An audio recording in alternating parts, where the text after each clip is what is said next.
तो हेलो मेरी फैमिली, कैसे हो सारे। उम्मीद करता हूँ मेरे सारे छोटे भाई बहन अच्छे होंगे और स्वस्थ होंगे। और कॉलेजों में सेशन आपका स्टार्ट हुआ हो या नहीं हुआ हो, अपनी स्टडीज़ को कंटिन्यू कर रखे होंगे।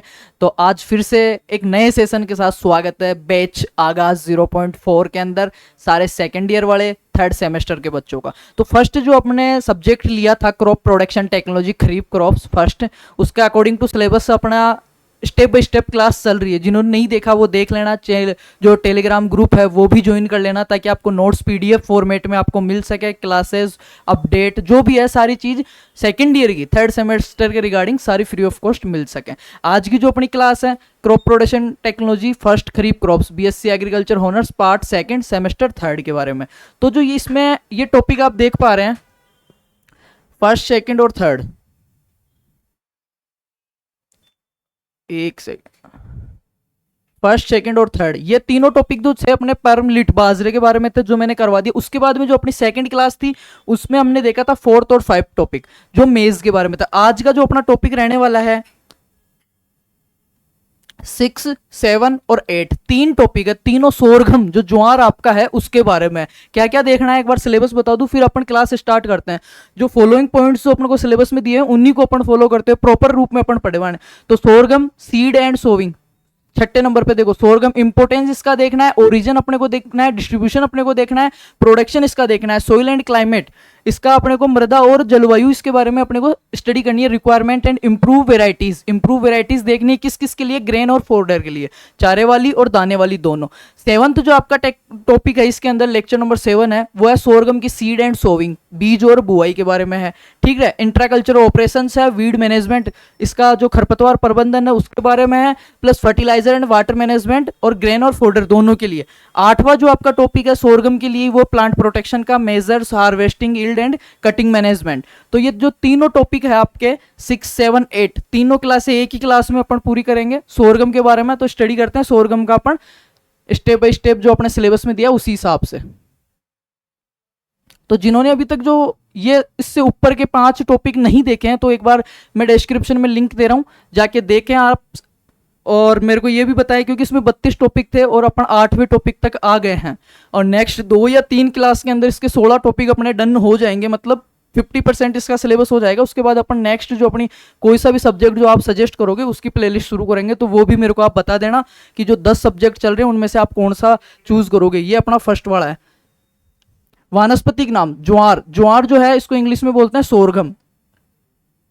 ठीक है, वानस्पतिक नाम इसका अपन देखते हैं सोरगम बाइकोलर। क्या नाम है? सोरगम बाइकोलर या सोरगम बाइकोलर। ठीक है, नेक्स्ट इसका कुल फैमिली क्या है? ग्रेमिनी। देखो ग्रेमिनी को अपन जो सीरियल्स की है ना उनकी सबकी ग्रेमिनी है। ग्रेमिनी का दूसरा नाम क्या है? पोएसी। और तीसरा इसका जो नाम है अपन इसको घासकुल भी अपन कह सकते हैं। क्या कह सकते हैं? घासकुल। क्या कह सकते हैं? घास कुल, घासकुल की भी इसको कह सकते हैं। तो जो ज्वार जो है इंग्लिश में सोरगम उसको अपन कहेंगे, हिंदी और इंग्लिश मिक्स पढ़ रहे हैं। बोटनिकल नेम जो इसका है सोरगम बाइकोलर है। फैमिली, परिवार या जो कुल जो है इसका वो कौन सा है? ग्रेमनी पोएसी या घासकुल। गुणसूत्र क्रोमोसोम नंबर की अगर बात करते हो तो इसमें 2n बराबर 20 पाए जाते हैं। और C4 प्लांट है। C4 प्लांट जो प्रकाश प्रदापकालिता जो होती है फोटोप्रिज्म, उसके आधार पे पादपों को 4 भागों में बांटा गया है। तो उसमें से अपना कौन सा है? C4 प्लांट है। ये C4 फसल है। फल प्रकार जो इसका है कैरियोप्सिस है। यही आपके बाजरे का था कैरियोप्सिस। इससे पहले क्या क्या पढ़ लिया? बाजरा और मक्का हमने पढ़ ली। नेक्स्ट अपनी ज्वार है, उसके बाद में अपन पढ़ेंगे धान। खरीफ वाली सारी फसलें पढ़ रहे हैं। ज्वार में जो ल्यूसिन की मात्रा पाई जाती है कितनी पाई जाती है? 7.5 से 16% तक, 7.5 से 16% तक ल्यूसिन पाया जाता है, जिससे अधिक ज्वार खाने वालों में पेलेग्रा रोग हो जाता है। मक्का में भी ये चीज पड़ी थी, लाइसिन और ट्रिप्टोफेन 2 एमिनो अम्ल, याद होगा सबको। ठीक है, तो अधिक ज्वार खाने से कौन सा रोग हो जाता है? प्लेग्रा, जो कि विटामिन बी कॉम्प्लेक्स जो है आपका, विटामिन B5 जो है उसकी कमी से होता है। ज्वार में सर्वाधिक क्या पाया जाता है? ल्यूसिन, और ल्यूसिन की अधिकता से प्लेग्रा रोग होता है। प्लेग्रा रोग क्या होता है? बालों का उड़ना है, गंजापन जिसको अपन कह सकते हैं, वो प्लेग्रा रोग होता है। ज्वार के अंदर प्रोटीन जो पाई जाती है 11% पाई जाती है। वसा जो पाई जाती है 1.8%। अब वसा सबसे ज्यादा किस में पाई जाती है? Among to all cereals related to अपने सिलेबस सबसे ज्यादा जो अपने पास फेट जो पाया जा रहा था वसा वो बाजरे में पाई जाती थी 5%। कितने? 5%। जो भी जितने अपने परमिलेट्स हैं, मोटे अनाज वाली जो फसलें हैं, सीरियल्स हैं, उनके अंदर सर्वाधिक जो वसा पाई जाती थी वो परमिलेट या बाजरा जो आपका है सोरगम बाइकोलर। ज्वार नाम उसका क्या नाम था? पेनिसेटम अमेरिकनम। पेनिसेटम टाइफोडियम, और एक और नाम था जो मेरे को कमेंट करके आप बता देना। 3 नाम मैंने बताए थे, फैमिली उसकी सेम थी, तो सर्वाधिक वसा उसमें पाई जा रही थी अपने पास। और बाजरे का एक महत्वपूर्ण टॉपिक एक और चीज थी, क्या, परपरागित था, और प्रोटोगाइनी था बाजरा, ठीक है। मक्का प्रोटो एंड्री थी, सीमाजीन एट्राजीन दोनों को याद होगा बाजरे में, ठीक है। और क्या था, कार्बोहाइड्रेट 73 से 75% इसमें पाई जाती है। खनिज लवण भी सर्वाधिक उसी में पाए जाते थे, इसमें पाए जा रहे हैं 1.9%। ज्वार के अंदर खनिज लवण पाए जाते हैं 1.9%, प्रोटीन पाई जाती है 11, फैट जो पाई जाता है 1.8, और कार्बोहाइड्रेट्स पाई जाती है 73 to 75% पाई जाती है।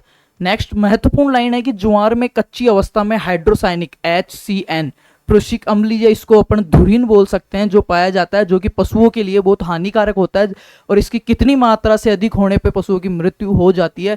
कच्ची अवस्था में पाया जाता है, पत्तियों के अंदर पाया जाता है, ठीक है। HCN जड़ में बनता है। ये क्वेश्चन बहुत बार पूछा गया कंपटीशन एग्जाम में कि जो HCN धुरीन जो है वो बनता कहाँ है, उसका जो संश्लेषण जो होता है वो तो होता है, उसका निर्माण जो होता है वो तो होता है जड़ के अंदर, रूट एरिया के अंदर, ठीक है, जो भूमि के अंदर है ज्वार का रूट एरिया के अंदर होता है, तथा पत्तियों में संग्रहित रहता है। जबकि वो रहता किस में, स्टोरेज कहाँ पे होता है, उसकी लीव्स में होता है, और लीव्स में भी कब, छोटी स्टेज में जब ग्रीन पत्तियां जो होती है उनमें होता है HCN, ठीक है।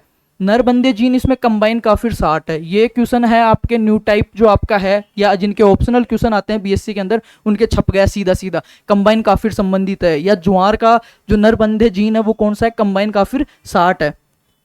टिफ्ट 23 बाजरे में था, ठीक है। ओपेक 2 फ्लोरी 2 मक्का में थे, याद रहना चाहिए आपको, रिवाइज आप टाइम टू टाइम करते रहना। ज्वार बहुधा परपरागित है, ऑफन क्रॉस पोलिनेट, ठीक है। एक होता है क्रॉस पोलिनेट, एक सेल्फ और एक ऑफ्टन क्रॉस। तो ज्वार कौन सी है, बहुधा परपरागित या ऑफ्टन क्रॉस है।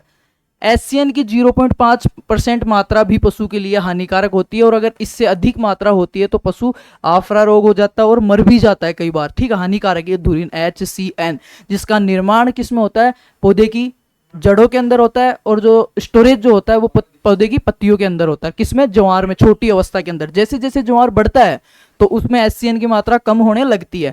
ज्वार एक एक्सहॉस्टिव फसल है तथा मृदा को कमजोर बनाती है। इस लाइन का क्या मतलब है, एक्सहॉस्टिव फसल क्यों कहते हैं ज्वार को, क्योंकि ज्वार जिस खेत में आपने ज्वार लगा दिया ना, वो उस खेत की जितने भी पोषक तत्व है, न्यूट्रिएंट्स है, खाद उर्वरक आपने दी थी, सबको सोख लेगा, कुछ भी नहीं छोड़ेगा, पूरा एब्जॉर्ब कर लेगा। उसके बाद जैसे ही आप नेक्स्ट फसल लगाओगे तो उसमें प्रोडक्शन कम आएगा, आपकी जो क्रॉप है वो वीक होएगी, ठीक है, उसकी ग्रोथ पूरी नहीं होगी, क्योंकि उसको जो मेजर आपके न्यूट्रिएंट्स थे वो नहीं मिल रहे हैं, और आपके जो फर्टिलाइजर्स थे जिनसे आपको उसमें पोषण दिया था वो कुछ भी, उसको पोषक पदार्थ, खनिज पदार्थ कुछ भी नहीं मिल पाएगा, तो वो वीक हो जाएगी। और जब एक सोइल में से, अच्छी सोइल का क्या होता है कि उसमें सारे पोषक तत्व उपलब्ध हो, और ज्वार अपना भाई ऐसा है कि सबको खींच लेगा, तो सोइल कमजोर होनी है, और उसका सीधा सा इफेक्ट अपने को नेक्स्ट क्रॉप पे देखने को मिलता है। इसलिए ज्वार को क्या कहते हैं, एक्सहॉस्टिव क्रॉप भी कहते हैं, और ये मृदा को कमजोर बना देता है। नेक्स्ट स्लाइड लेते हैं अपन।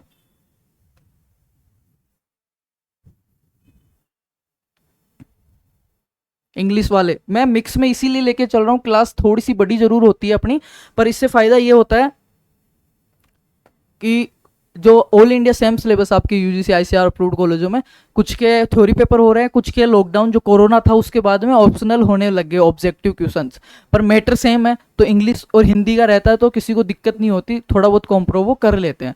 सोरगम, ठीक है, sorghum bicolor 2n = 20, chromosome number, family ग्रेमनीपोएसी घासकुल था, बॉटनिकल नेम सोरगम बाइकोलर है। Area under sorghum cultivation in India approximately 16 million hectare, लगभग कितना है, 16 मिलियन हेक्टेयर एरिया आता है ग्वार के खेती के अंतर्गत भारत के अंदर।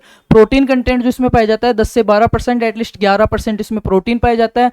First sorghum hybrid CSH first कब आई थी, 1964 में, 1964 के अंदर, 1964 में पहली जो ज्वार की जो संकर किस्म है हाइब्रिड, फर्स्ट सोरगम हाइब्रिड कौन सी थी, CSH फर्स्ट, ये आई थी। नेक्स्ट है CK60 gene related to sorghum, CK60 जो है आपकी वो भी ज्वार से रिलेटेड है।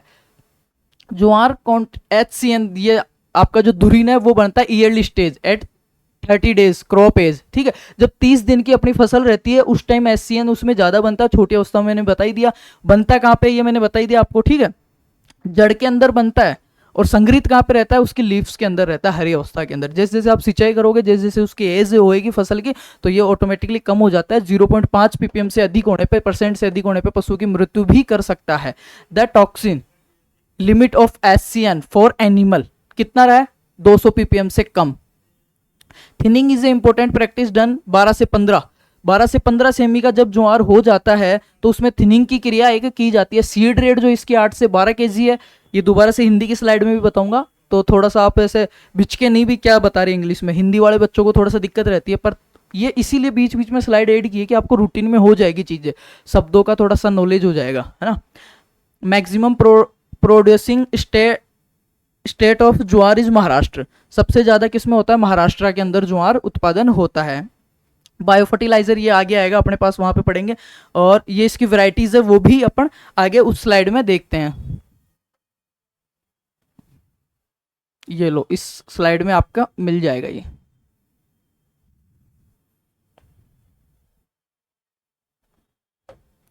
अपने जो सिलेबस में टॉपिक थे उन्हीं के अकॉर्डिंग पढ़ रहे हैं, एक भी चीज आपको ना तो कम मिलेगी ना ज्यादा मिलेगी, ठीक है। प्रमुख जो शाकनाशी है इसके अंदर हर्बिसाइड जो है वो कौन सा लेते हैं, एट्राजिन। अभी तक हमने जो 3 फसलें पढ़ी है उनमें 2 ही शाकनाशी आए हैं, मेनली एट्राजिन और सीमाजिन, ठीक है, एट्राजिन और सीमाजिन।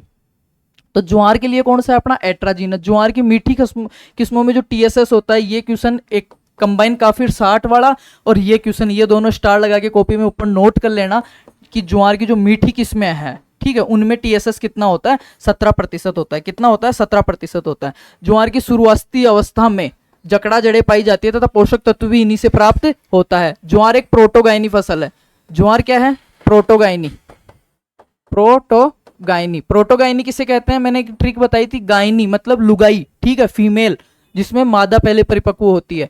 और बाजरा जो अपना था वो भी प्रोटोगाइनी ही था, और जो मक्का अपनी थी वो प्रोटोएंड्री थी। कौन थी, प्रोटोएंड्री। उसमें नर भाग पहले परिपक्व हो रहा था, नर पुष्प को टेसल कह रहे थे, नर पुष्प को हटाने की क्रिया डी टेसलिंग कहला रही थी, मादा पुष्प को सिल्क कह रहे थे, मादा पुष्प के आने की क्रिया सिल्किंग कहला रही थी। ये मक्का से संबंधित लाइनें हैं।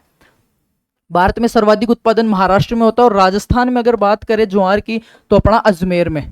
कहाँ पे, अजमेर के अंदर। अजमेर में सर्वाधिक मुर्गियां भी अजमेर में ही है, कुकुट, ठीक है। और ज्वार का सर्वाधिक जो उत्पादन होता है वो अजमेर में होता है। और अजमेर में अपना एक सेंटर का इंस्टीट्यूट भी है महत्वपूर्ण, वो मेरे को आप कमेंट करके बताओ किन किन बच्चों का कितना लेवल पे ज्ञान है, या फिर कॉलेज में सेकेंड ईयर में आ गए तो सब कुछ भूल गए हो, ठीक है। जलवायु, क्लाइमेट इसके लिए देखते हैं, सूटेबल क्लाइमेट कौन सी है। गर्म जलवायु, वर्दी के लिए तापमान कितना चाहिए, 32 से 35 डिग्री। ज्वार में कितना चाहिए, 32 से 35 डिग्री सेल्सियस अपने को चाहिए। ज्वार को खरीफ व जायद के मौसम में उगाया जाता है। अपना फसल जो अपन टॉपिक पढ़ रहे हैं, अपने सब्जेक्ट जो टाइटल है वो यही है, क्रॉप प्रोडक्शन टेक्नोलॉजी खरीफ क्रॉप्स, खरीफ क्रॉप फर्स्ट। तो ज्वार मेनली खरीफ में उगाया जाता है, और जायद में भी उसको उगा सकते हैं, खरीफ और जायद दोनों में ज्वार को उगाया जाता है। वेट ए मिनट,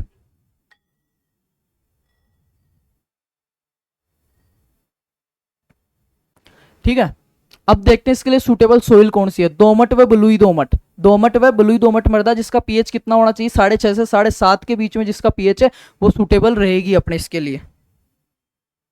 एक मिनट, सॉरी, क्लास में हूं, बताता हूं आपको, ठीक है। बीज दर जो है वो कितनी है, 3 बीज दर हमें को, 2 बीज दर पूछी थी दाने के लिए और फोडर के लिए, ठीक है। अनाज है तो इसकी बीज दर चाहिए ज्वार की, सोरगम, बाइकोलर, ग्रेमनी, पोएसी, घासकुल, ठीक है। कितनी, 9 से 10 किलो, 9 से 10 किलो याद रहेगा ज्वार की बीज दर 9 से 10 ज्वार की। अब मक्का की संकुल और संकर किस्मों की कल मैंने 3 बार ट्रिक से बताई थी, संकुल किस्मों की और संकर किस्मों की। और बाजरे की बीज दर चारे के लिए, वो मेरे को कमेंट्स बॉक्स में आप ड्रॉप करना, मैं हर एक का कमेंट देखता हूं तो मेरे को पता रहे पिछली क्लास आपको याद हो रही है कि नहीं हो रही है, ठीक है। दाने व चारे के लिए इसकी बीज दर की बात करें तो 15 से 20 किलो है, वैसे 9 से 10 किलो है। और केवल चारे के लिए अगर बीज दर अपन बात करते हैं तो 30 से 40 केजी पर हेक्टेयर अपन इसमें बीज दर रखते हैं ज्वार के लिए। और बीज की गहराई जो रखते हैं 1.5 से 2 सेमी रखते हैं, ज्यादा गहरा बीज को नहीं डालते हैं। R/P जो आपकी रखते हैं, row and plant to plant की जो दूरी रखते हैं वो रखते हैं 45 × 15। कितनी रखते हैं, 45 × 15 सेमी, 45 गुणा 15 सेमी 1,21,000 पौधे समथिंग पर हेक्टेयर इसके लगते हैं। बात करते हैं इसकी वेराइटीज की, इंप्रूव वेराइटीज वाला अपने टॉपिक अटैच है तो उसका भी अपन पढ़ेंगे। CSH फर्स्ट ज्वार की प्रथम शक्कर किस्म है जो 1964 में निकाली गई थी। यही लाइन मैंने इंग्लिश में आपको वहां पे स्लाइड पे बताई थी कि CSH first is the first hybrid of jowar in 1964। Done. बहु कटाई फसलें किसमें? मीठी सूडान। और मीठी जो किस्में हैं उनमें TSS कितना बताया था मैंने? 17% बताया था ज्वार के अंदर। ठीक है, MP चरी, पूसा चरी, जवाहर चरी। नेक्स्ट स्लाइड लेते हैं। स्लाइड तो यही रहेगी अपनी, इसको स्क्रॉल करते हैं अपन। ओके,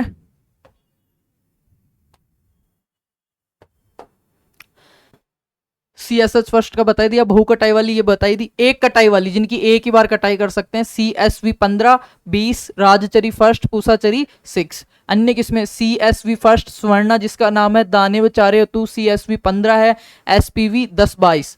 उन्नतशील किस्म इसमें CSS देख CSH जिनमें आ रहा है वो ज्वार की किस्में हैं। ठीक है, SPV 96, 2, 4, 5, 3, 4, 6, CSV 13। ये क्या, इनका कोई ट्रिक नहीं है, कोई कुछ नहीं है, ये आपको याद करनी ही पड़ेगी। नेक्स्ट देखते हैं सूखा सहनशील किस्में। ये दोनों आप याद कर लेना ड्राई फार्मिंग के लिए। ड्राई फार्मिंग क्या होता है? शुष्क खेती 3 प्रकार की होती है। ड्राई फार्मिंग 750 mm से कम, ड्राई लैंड फार्मिंग 750 से 1150 mm वार्षिक वर्षा, और रेनफीड फार्मिंग 1150 से अधिक। ये प्रॉपर आपका पूरा सब्जेक्ट चल रहा है सेमेस्टर के अंदर, इसमें नहीं है शायद रेनफीड फार्मिंग एंड मैनेजमेंट का, उसमें पूरा पढ़ना है आपको। उर्वरक की बात करें इसमें फर्टिलाइजर मैनेजमेंट अपने था, weed management and fertiliser management. तो जो NPK है, जो मेजर आपके प्राथमिक पोषक तत्व है, नाइट्रोजन, फॉस्फोर, पोटेशियम 80, नाइट्रोजन है इसमें 80, 40 हो गए आपके फॉस्फोरस, और पोटेशियम 40। तो 80, 40, 40 के अनुपात में किग्रा पर हेक्टेयर अपन यूज करते हैं। कितना? 80 kg नाइट्रोजन पर हेक्टेयर। ठीक है, 40 kg आपका फॉस्फोरस और 40 kg आपका पोटेशियम पर हेक्टेयर अपन यूज करते हैं। बात करते हैं इसकी बीमारियों के बारे में, इसके रोग कौन कौन से हैं? तो ग्रे स्मेट, दाने का कंडवा रोग। दाने का कंडवा रोग जो अपन कह सकते हैं उसका जनक जो है वो कवक है। किससे होता है? कवक के द्वारा होता है, कवक जनित रोग है। टोलिस्पोरियम पेनिसिलेरिस, टोलिस्पोरियम पेनिसिलेरिया, पेनिसिलेरिया, पेनिसिलेरिया। अब रोग का नाम आते हैं, आपको 3 फसलें पहले पढ़ी है, मैं साथ के साथ रिवाइज करवाता रहूंगा। बाजरा और मक्का के रोग, उनके कवक सॉरी उनके कवक वगैरह सब आपको याद होने चाहिए प्रॉपर।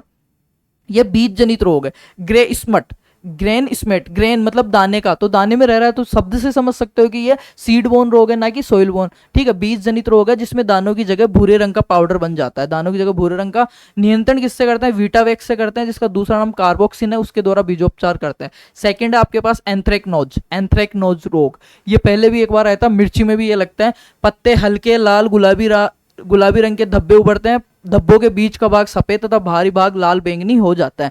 पत्तों पे क्या करते हैं? हल्के लाल गुलाबी कलर के धब्बे बनते हैं, और धब्बों के बीच का जो रंग है वो तो सफेद सफेद हो जाता है, और बाहर का जो है लाल बैंगनी रंग हो जाता है, उसको बोलते हैं एंथ्रेक्नोज रोग। इसके लिए ब्लास्टिन 0.2, ठीक है, 0.2% का छिड़काव अपन करते हैं।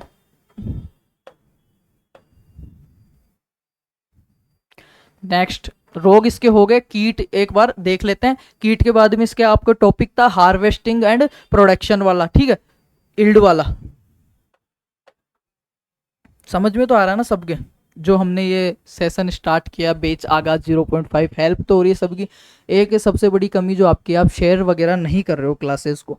ठीक है, शेयर करने में पता नहीं आपको, या तो जो शेयर वाला कमेंट वो है वहाँ पे जाके व्हाट्सएप पे जो आपके ग्रुप्स हैं उनमें भेजने के, या तो हो सकता है आपके फ़ोन पे या गूगल पे, पेटीएम से पैसे कट रहे हो, तो ऐसा तो कुछ है नहीं।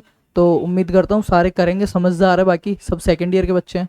ठीक है, कीटों के बारे में इसका देखते हैं। तना मक्खी, तने की मक्खी, ये नर्सरी का कीट है। तना मक्खी जो है नर्सरी का कीट है मेनली। इसकी मैगट, बाकी आपको डिजीज दिए नहीं है इसमें, इंसेक्ट अपन पढ़ेंगे, है ना, इंसेक्ट अपन पढ़ रहे हैं, डिजीज मैंने आपको बताए हैं पहले।